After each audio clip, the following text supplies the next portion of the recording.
Bir dənə sual gəldi Aytan xanımdan, maraqlı sualdır. Gözün dərəcəsi nədir? Gözün görmə itiliyi nədir? Əslində bunlar tamamilə ayrı-ayrı faktorlardır. Yəni bunu işlə qarşılaşıram deyəndə nə barədə? Xəstə gəlir, deyirəm ki, hə, maşallah gözünüzün nömrəsi dəyişməyib, hər şey əladır. Ay doktor, sən deyirsən heç nə dəyişməyib, amma görməm pisləşir axı mənim. Deməli, biz danışırıq gözün nömrəsindən, xəstə danışır gözün görmə faizindən. Bunlar fərqli-fərqli əlamətlərdir, kriteriyalardır. İki kriterini biz bir-birinə müqayisə eləyəcəyik. Gözün dərəcəsi, yəni gözün mənfi və ya müsbət, sıfırdan kənara çıxma, yayınma payı. Normal emetrop dediyimiz ideal görmə sıfıra ən yaxın dərəcələrdədir və emetropiya sıfır dioptriya adlanır. Sıfırdan müsbətə və ya mənfiyə doğru gedişatlar artıq görmə qüsurları əmələ gətirir və burada görmə keyfiyyətini aşağı salır. Yəni, gözün dərəcəsi dioptriya ilə ölçülür və -1, -2, -3, -5 və ya -2, -3, -4 dioptriya ilə ölçülür. Bu fərqli bir şeydir. İkinci, görmə faizi. Xəstə neçə faiz görür?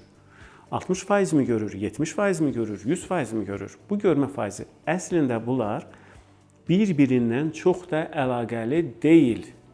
Xəstə gəlir, doktor, mən də -3-əm, mənim sinif yoldaşım filan kəs var, o da -3-dür.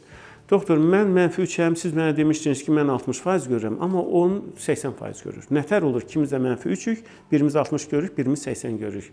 Bəli, nömrələr eyni olsa belə görmə faizi dəyişə bilir. Görmə faizinin dəyişməyi nədən asılıdır?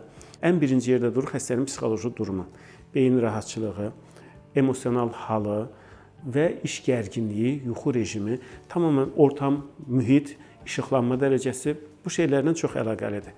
Əslində, bəlkə bu da ayrı bir video mövzusudur. Valideynlər gəlir, soruşur ki, doktor, mənim uşağım neçə faiz görür? 40%. Yox, biz başqa yerdə yoxlanmışdıq, bizə 30% demişdilər.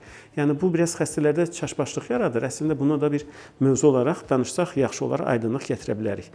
Yəni, bizim pasientlərin və ya insanların, qulaq asanların bilməsini istədiyimiz mövzu, gözün dərəcəsi fərqli bir şeydir, gözün görmə faizi çox fərqli bir şeydir. Bunlar bir-birindən əlaqəli deyirlər. Bəli, gözdə dərəcə olanlarda zəif görmə olur, faizi düşür. Amma standart yoxdur ki, -4 olan 60% görür, -3 olan 70% görür. Elə bir standart yoxdur. İnsandan insana bu nömrələr dəyişər. Hətta bir insanın özündə belə gün ərzində görmə faizi dəyişə bilir.